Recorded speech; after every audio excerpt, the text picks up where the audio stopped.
Hello Batu, how are you? If you want to clear your GS basic concept with the help of NCERT book, then please follow our NCERT learner series. In this series, today we are going to read our NCERT class 7 social science geography book chapter number 4 air part 2. In part first, we have completed some topics like composition of atmosphere and layers of atmosphere, and in this video we will complete next topics, temperature. So let's read it. The temperature you feel every day is the temperature of the atmosphere. तापमान जो आप प्रतिदिन महसूस करते हैं वो किसका तापमान होता है? वायुमंडल का. The degree of hotness and coldness of air is known as temperature.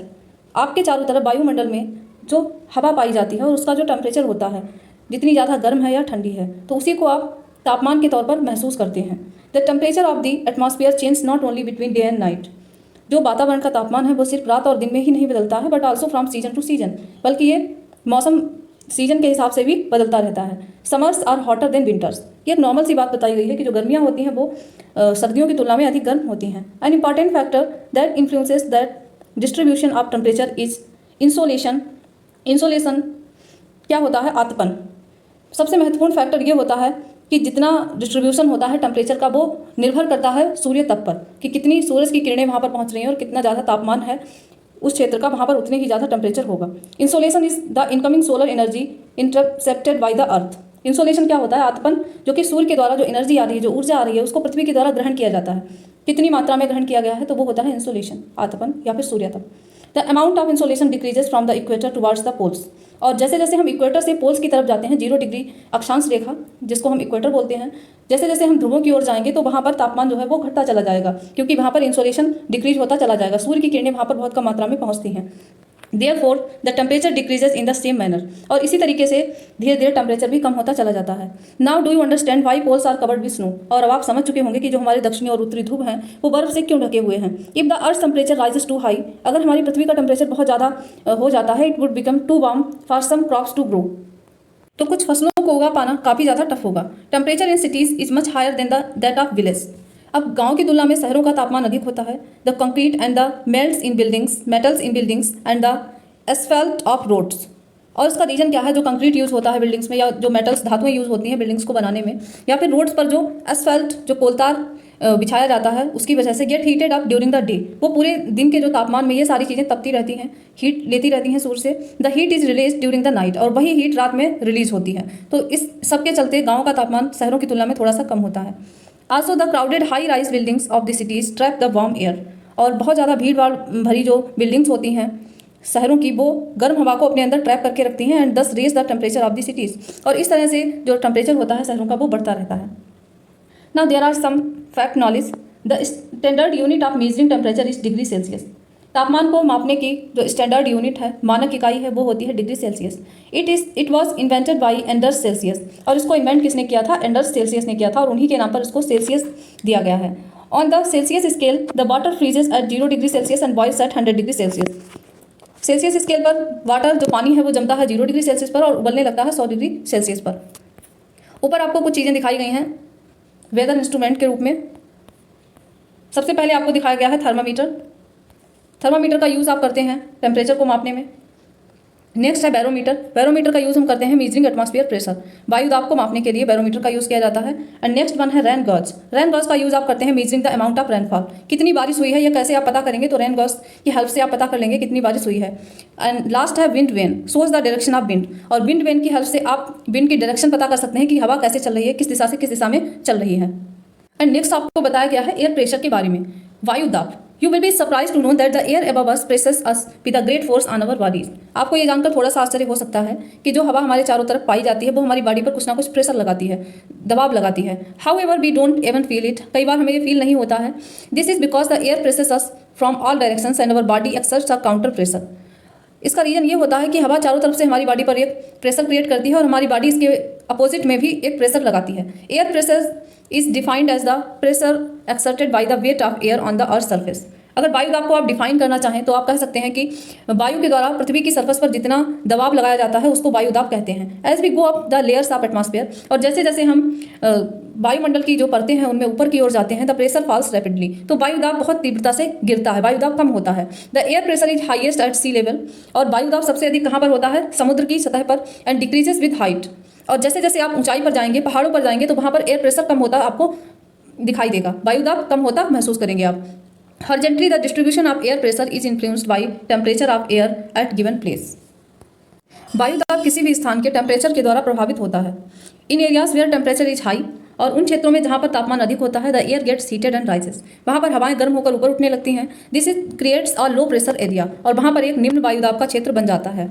Low pressure is associated with cloudy skies and wet weather, और निम्न वायुदाब जो होता है वो किससे संबंधित होता है? क्लाउडी स्काइज, वहाँ पर आसमान में बादल आपको दिखाई देंगे एंड मौसम थोड़ा सा नम रहेगा। इन एरियाज हैविंग लोअर टेम्परेचर, और जिन एरियाज में थोड़ा सा कम टेम्परेचर होता है, द एयर इज कोल्ड, और वहाँ पर हवा ठंडी होती है। इट इज़ देयरफॉर हैवी, और उसका रीजन ये होता है कि वहाँ पर हवाएं थोड़ी सी भारी भी हो जाती हैं। Heavy air sinks and creates a high pressure area, और जो भारी हवाएं होती हैं वो वहाँ पर एक उच्च वायुदाब का क्षेत्र बना देती हैं। High pressure is associated with clear and sunny skies, और उच्च वायुदाब किससे संबंधित है? क्लियर एंड सनी स्काई, जहाँ पर उच्च वायुदाब पाया जाएगा वहाँ पर साफ, स्वच्छ और सूर्य चमकता हुआ आपको आसमान दिखाई देगा। The air always moves from high pressure areas to low pressure areas. अगली बात आपको बताई गई है कि हवा हमेशा हाई प्रेशर, उच्च दाब से निम्न वायुदाब की तरफ चलती है। High pressure areas to low pressure areas. Next आपको बताया गया है, on the moon there is no air and hence no air pressure. चंद्रमा पर ना तो कोई हवा है ना ही कोई वायुदाब है। जब वायु ही नहीं है तो वायुदाब कहाँ से होगा? Astronauts have to wear special protective space suits filled with air. जो एस्ट्रोनॉट्स मून पर जाते हैं तो वो हमेशा एक स्पेशल सूट पहनकर जाते हैं। When they go to the moon, जब वह चंद्रमा पर जा रहे होते हैं। If they didn't wear these space suits, अगर वो इन स्पेस सूट्स को नहीं पहनेंगे, the counter pressure exerted by the body of the astronauts would make the blood vessels burst. और अगर वो ऐसा नहीं करते हैं तो जो काउंटर प्रेशर हमारी बॉडी के द्वारा लगाया जाता है तो उससे उनकी जो नसें हैं वो फट जाएंगी। द एस्ट्रोनॉट्स वुड ब्लीड, और उनसे रक्त साबित होने लगेगा, और उस तरीके से उनकी मृत्यु भी हो सकती है। नेक्स्ट आपको बताया गया है विंड के बारे में। विंड हवा, पवन, कुछ भी बोल सकते हैं आप। The movement of air from high pressure area to low pressure areas is called wind. जो एयर का मूवमेंट होता है, जो हवा का मूवमेंट होता है उच्च दाब से निम्न दाब की ओर, उसको आप बोलते हैं पवन। ज्योग्राफी की भाषा में आप उसको बोलेंगे पवन, wind. You can see wind at work as it blows dry leaves down the pavements और uproots tree during a storm. आपने कई बार देखा होगा कि जब बहुत तेज़ हवा चल रही होती है तो सूखी पत्तियों को उड़ाकर ले जाता है जो सड़क पर पड़ी होती हैं। एंड कई बार इतनी तेज़ हवा चलती है कि जो तूफान में पेड़ों को ही उखाड़ देती है। Sometimes when the winds blow gently you can even see it blowing away smoke और फाइन डस्ट। और जब हवा बहुत हल्के हल्के चल रही होती है, जब पवन बहुत धीरे से चलती है, जेंटली चलती है, तब फाइन स्मोक या फिर डस्ट को ही उड़ाकर ले जाती है। At times wind can be so strong that it is difficult to walk against it. और कई बार जो पवन है वो इतनी तेज़ होती है कि आपको उसके अंगेस्ट में चलना भी टफ होता है। You must have experienced it is not easy to hold an umbrella on a windy day. और आपने ये एक्सपीरियंस किया ही होगा कि एक छाते को पकड़ पाना जब बहुत तेज़ हवा चल रही होती है तो काफ़ी ज़्यादा मुश्किल होता है। Think of some other examples when strong winds have created. और भी कई सारे एग्जाम्पल आपको सोचने हैं जो हवा चलने से आप रिलेट कर सकते हैं। नेक्स्ट आपको बताया गया है, wind is named after the direction from which it blows. किसी भी हवा का नाम उसकी जिस दिशा से बह रही है उस दिशा के नाम पर रखा जाता है। The wind blowing from the west is called westerly. जो हवा पश्चिम से चल रही है उसको आप क्या बोलेंगे? पछुआ पवन या पश्चिमी पवन। Now there are a division of winds. Winds can be broadly divided into 3 types. 3 types में आप हवाओं को, जो पवन है उसको डिवाइड कर सकते हैं। परमानेंट विंड्स, जो स्थायी पवनें होती हैं। The trade winds, westerlies and easterlies are the permanent winds. कौन कौन सी स्थायी पवनें होती हैं? ट्रेड विंड्स, सबसे पहले तो व्यापारिक पवनें, और पछुआ पवनें जिनको पश्चिमी पवन भी कहा जाता है, और पूर्वी पवन ईस्टर्लाइज, ये परमानेंट विंड्स होती हैं, स्थायी पवनें होती हैं। These blow constantly through out the air in the particular direction. और ये पूरे वर्ष भर एक ही डायरेक्शन में, एक निश्चित दिशा में बहती रहती हैं। नेक्स्ट है सीजनल विंड्स, जो मौसमी पवनें होती हैं। These winds change their direction in different seasons. और ये हवाएं अलग अलग मौसम में अपनी डायरेक्शन को चेंज करती रहती हैं। For example monsoon in India, जैसे कि भारत में जो मानसून होता है वो वर्ष भर सेम नहीं होता है, मानसूनी पवनों के चलते वर्ष भर बदलता रहता है। Last one is local winds, और जो लोकल विंड्स होती हैं, स्थानीय पवनें होती हैं। These blow only during a particular period of day और year in the small areas. ये बहुत से छोटे क्षेत्र में या किसी विशेष दिन पर या विशेष वर्ष में एक छोटे से एरिया में बहती हैं। For example land and sea breeze. Do you recall the hot and dry local wind of northern plains of India. क्या आपको याद है कि जो उत्तर के मैदान हैं भारत के, वहाँ पर एक लोकल विंड जो बहती है उसको कहते हैं, इट्स कॉल्ड लू। लू बोला जाता है। अगर आप नॉर्थ इंडिया से हैं तो आपको पता होगा, जब गर्मियों के दिनों में दोपहर के समय आपको बोला जाता है आपको बाहर नहीं जाना है, वहाँ पर लू चल रही होगी। तो लू क्या होता है? एक लोकल विंड है हमारे इंडिया की, जो नॉर्थन प्लेन्स में पाई जाती है। एंड नेक्स्ट अगर आप समझना चाहें, यहाँ पर आपको कुछ प्रेशर बेल्ट के बारे में समझाने की कोशिश की गई है। जैसे कि आप यहाँ पर देख सकते हैं, इक्वेटर हमारा 0 डिग्री सेल्सियस, और यहाँ पर 5 degree north and 5 degree south तक जो वायुदाब पेटी पाई जाती है उसको बोला जाता है डोल ड्रम या फिर शांत पेटी, क्योंकि भूमध्य रेखा पर टेम्परेचर बहुत ज़्यादा होता है और इससे हवाएं जो गर्म होकर ऊपर उठती रहती हैं, और इसलिए इस तरीके से हवाओं के ऊपर उठने से वहाँ पर एक निम्न वायुदाब क्रिएट हो जाता है। इसी तरीके से 30 to 35 degree north and 30 to 35 degree south दोनों ही जगह पर पाया जाएगा सब ट्रॉपिकल हाई प्रेशर या फिर हॉर्स लैटिट्यूड भी बोला जाता है। यह उच्च वायुदाब का क्षेत्र होता है। नेक्स्ट आपको दिखाया गया है 60 degree north and 60 degree south. ये 60 to 65 डिग्री होता है north and 60 to 65 degree south होता है। ये सब पोलर लो प्रेशर जोन होता है, दोनों ही साइड पाया जाता है। और नेक्स्ट सबसे लास्ट में आपको दिखाया गया है high pressure zone 90 degree south and 90 degree north. उच्च वायुदाब सबसे ज़्यादा पाया जाता है 90 degree north and 90 degree south पर। तो हवाएं हमेशा high pressure to low pressure बहती हैं, जहाँ यहाँ पर भी आप देख सकते हैं किस तरीके से हवाओं की बहने की दिशा को आपको दिखाया गया है कि हाई प्रेशर से low pressure, high pressure to low pressure, and यहाँ पर high pressure to low pressure बह रही हैं। तो इस तरीके से हवाएं हमेशा high pressure to low pressure ही ब्लो होती हैं। तो ये थे कुछ बेसिक सी नॉलेज वायुदाब पेटियों के बारे में। अब चलते हैं हम आगे। नेक्स्ट यहाँ पर आपको बताया गया है साइक्लोन के बारे में। Cyclone nature's fury. Odisha located on the eastern sea coast of India. Odisha जो राज्य है वो भारत के कहाँ पर स्थित है? पूर्वी जो सी कोस्ट है, समुद्री बंदरगाह है, वहाँ पर स्थित है। Is prone to cyclones that originate in the Bay of Bengal. वो एक बार साइक्लोन का शिकार हुआ था जो कहाँ से उठा था? बंगाल की खाड़ी से उठा था, बे ऑफ बंगाल से उठा था। On 17-18 October 1999, 17-18 October 1999 cyclone hit 5 districts of state, और उसने वहाँ के 5 जिलों को प्रभावित किया। Another super cyclone occurred on the 29 अक्टूबर 1999। और जबकि जो सबसे ज़्यादा खतरनाक चक्रवाती तूफान जो आया था वो 29 अक्टूबर 1999 को आया था। That devastated large portions of the state, और उसने उस राज्य के एक बहुत बड़े हिस्से को पूरी तरीके से नष्ट कर दिया था। The damage cost were mainly due to their factors, और इसके मेनली रीजन क्या थे? विंड वेलोसिटी, जो पवन का वेग था बहुत ज़्यादा था, रेन, बारिश एंड टाइडल सर्ज, और ज्वारी जो घटनाएं होती रहती हैं वो भी इसका एक रीजन थे। The winds of up to 260 kilometre per hour lasted for over 36 hours, और वहाँ पर जो तूफान आया था उसमें 260 किलोमीटर पर आवर की गति से हवाएं चल रही थी और वो लगातार 36 घंटों तक चलती रहीं। These high velocity winds uprooted trees, और इन इतनी तेज वेग से चलने वाली पवनों के चलते उन्होंने पेड़ों को उखाड़ दिया। एंड डैमेज द कच्चा हाउस, और उन्होंने जो कच्चे घर बने हुए थे उनको नष्ट कर दिया। Roof tops of several industrial sets and other houses were also blown away. ये कुछ डिस्ट्रॉय का बताया गया है कि कैसे सीट्स इंडस्ट्रियल सेट्स को नष्ट कर दिया और कैसे घरों को बहाकर ले गई। Power supply and telecom line snapped completely, और पावर सप्लाई, टेलीकॉम लाइन, सारी चीज़ें वहाँ पर पूरी तरीके से खराब हो चुकी थी। Heavy runs occurred under the influence of this cyclone for 3 days continuously, और उस साइक्लोन के चलते 3 दिनों तक लगातार भारी बारिश हुई। These rains led to the flooding in the major rivers of Odisha, और इस भारी बारिश के चलते ओडिशा की सारी लगभग नदियों में बाढ़ आ गई थी। The cyclonic winds caused tidal waves that swept 20 kilometre inland and brought massive destruction to the coastal areas, और इन चक्रवाती पवनों के चलते जो टाइडल वेव्स होती हैं, जो ज्वारीय तरंगें होती हैं समुद्र की, वो लगभग 20 किलोमीटर भूमि पर आ गई थी और उससे बहुत ज़्यादा नुकसान हुआ। The 7 to 10 metre high tidal wave intruded suddenly and caused massive damage to the standing paddy crops, और 7 से 10 मीटर ऊंची जो ज्वारीय तरंगें उठी थी अचानक से वो आई और उन्होंने बहुत ज़्यादा डैमेज किया, नुकसान किया, और खड़ी हुई जो धान की फसल थी उसको बहाकर ले गई। तो ये कुछ बातें बताई गई हैं वहाँ के साइक्लोन के बारे में। The cyclone originated as a depression in the Gulf of Thailand. जो साइक्लोन उत्पन्न हुआ था वह अंडमान निकोबार जो पोर्ट ब्लेयर द्वीप समूह है वहाँ पर उसके पड़ोस में गल्फ ऑफ थाईलैंड में डिप्रेशन, अवदाब के चलते साइक्लोन उत्पन्न हुआ ऑन 25 अक्टूबर 1999 में, 25 अक्टूबर 1999 में, and readily moved in a north west direction, और फिर ये धीरे धीरे नॉर्थ वेस्ट उत्तर पश्चिम की दिशा में मूव होना शुरू हुआ। It intensified into a super cyclone, और फिर यह महाचक्रवात में बदल गया and hit the area between Erasama and Balikuda in Odisha on 29 October at 10:30 AM। फिर इसने वहाँ पर ओडिशा में इरेस्मा एंड बालाकुडी दो जगहों के नाम हैं, वहाँ पर इन दोनों के बीच में 29 अक्टूबर को सुबह 10:30 बजे काफ़ी ज़्यादा क्षेत्र को प्रभावित किया। The super cyclone sweep the entire coast of Odisha. महाचक्रवात से जो जितना भी तटीय क्षेत्र था ओडिशा का वो सारा कुछ चेंज हो गया, including the cities of Bhubaneswar, और उसमें क्या क्या शामिल था? भुवनेश्वर शहर and Cuttack and 28 coastal towns, और ओडिशा के लगभग 28 बंदरगाह जो कोस्टल टाउन्स थे वो about 13 million people were affected, और इससे लगभग 13 मिलियन लोग प्रभावित हुए। A large number of live stock were killed, और बहुत बड़ी संख्या में पशुओं की मृत्यु हो गई। Standing crops of paddy, vegetables and fruit पर हैवली डैमेज, और इससे जो खड़ी हुई धान की फसल थी या सब्जियां या फ्रूट्स जो भी थे वो बुरी तरीके से नष्ट हो गए थे।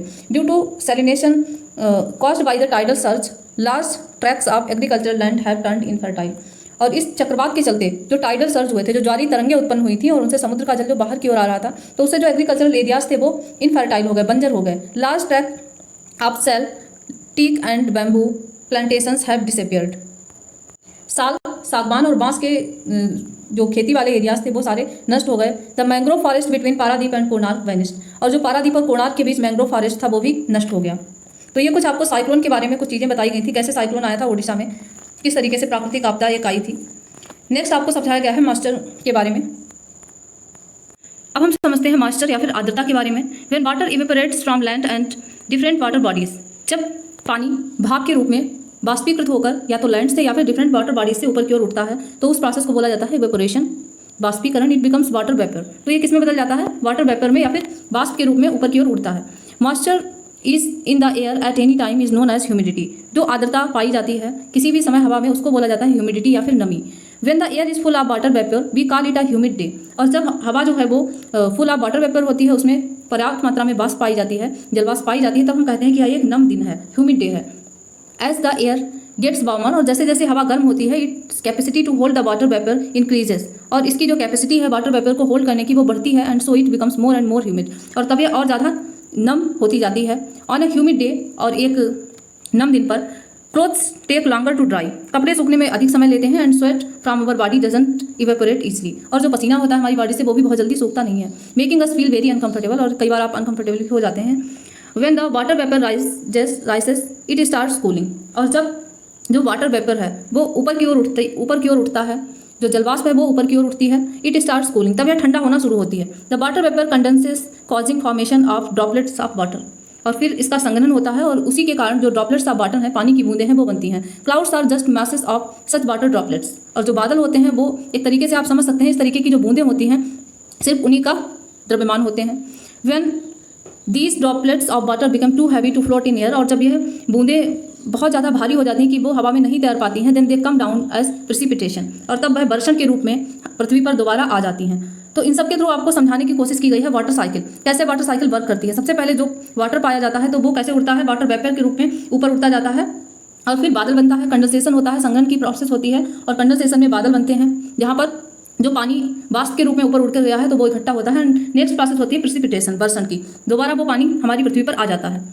Jet planes flying in the sky leave a white trail behind them, jet planes जो कि आसमान में उड़ते हैं अपने पीछे एक सफ़ेद रास्ता बनाते चले जाते हैं। The moisture from their engines condenses, जो उनके इंजन से जो नमी निकलती है वो संघनित हो जाती है, तो उसके चलते आपको सफ़ेद रास्ता सा दिखाई देता है। We see trail of this condensed moisture for some time, हम इस जमी हुई आर्द्रता को, जो संघनित आर्द्रता होती है, उसको कुछ समय के लिए देख सकते हैं। When there is no air movement to disturb it, जब तक कि वहाँ पर कोई हवा का मूवमेंट नहीं होता है उसको डिस्टर्ब करने के लिए। Precipitation that comes down to the earth, वर्षण जो कि पृथ्वी पर आता है in liquid form is called rain, liquid form में उसको हम कहते हैं बारिश या वर्षा। Most of ground water comes from rain water, और हमारी पृथ्वी पर जितना भी पानी है वो मोस्टली कहाँ से आता है, रेन वाटर से आता है, बारिश के पानी से आता है। प्लांट्स हेल्प प्रिजर्व वाटर, और प्लांट्स जो होते हैं वो पानी को संरक्षित करने में हमारी हेल्प करते हैं। When trees on hill side are cut, और जब हिल साइड पर पेड़ काट दिए जाते हैं, rain water flows down and the bare mountains and can cause flooding of low lying areas, और जब आप हिल्स पर पेड़ को कट कर देंगे तो वहाँ पर जो पहाड़ बचेंगे उनमें कोई पेड़ नहीं होंगे, अनाच्छादित पहाड़ होंगे, तो वो बाढ़ का कारण बनते हैं जो लो वाले एरियाज होते हैं उनमें। On the basis of mechanism there are 3 types of rainfall, और मेनली 3 टाइप्स होते हैं रेनफॉल के। The conventional rainfall, orographic rainfall and cyclonic rainfall, संवहनी वर्षा, पर्वतीय वर्षा या फिर चक्रवाती वर्षा। तो 3 टाइप्स की वर्षा के बारे में आपको बता दिया गया है और समझाया गया है आपको यहाँ पर वाटर साइकिल के बारे में। कई बार आपने छोटी क्लासेस में भी इसके बारे में पढ़ा होगा, आप वाटर साइकिल पढ़ते हैं तो वही यहाँ पर कुछ समझाने की कोशिश की गई है। So this was our today's chapter and I hope you all were learning new things with this chapter. So if you really enjoying this then please keep watching and thanks for watching. We will meet again in our next video.